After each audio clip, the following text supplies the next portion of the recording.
The idea of ego removal, or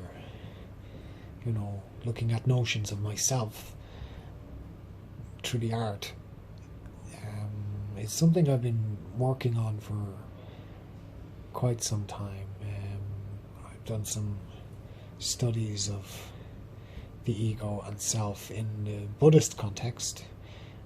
Spent some time in France at the monastery of Thich Nhat Hanh, and there I learned to do the calligraphy and the Zen calligraphy. And their style of calligraphy, it's just the ink and paper.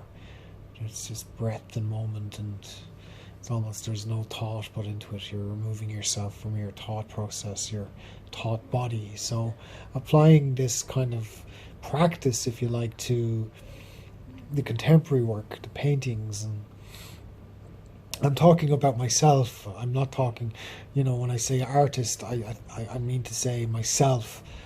I mean, you could branch out into a broader context and relate it to all other artists, but I'm just talking about myself and my own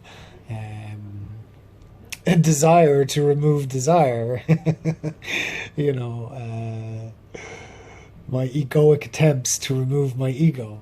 That's what's going on. And I'm very interested in it.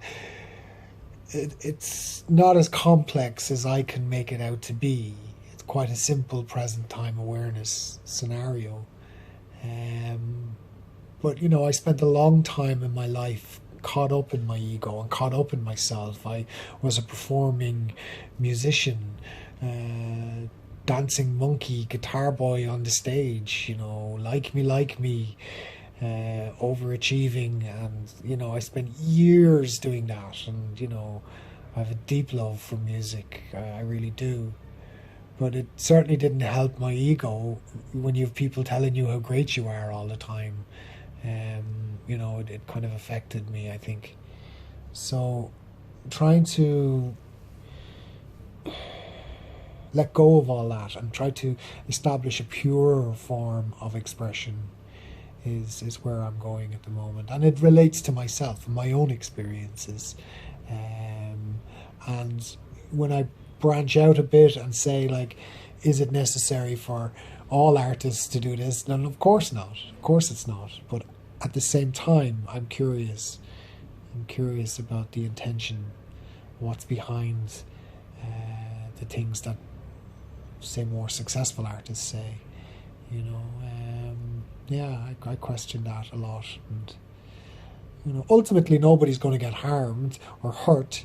And hopefully I get to a place where I can understand better what it is I'm trying to say and what it is others are trying to say, and therefore be a more receptive human being.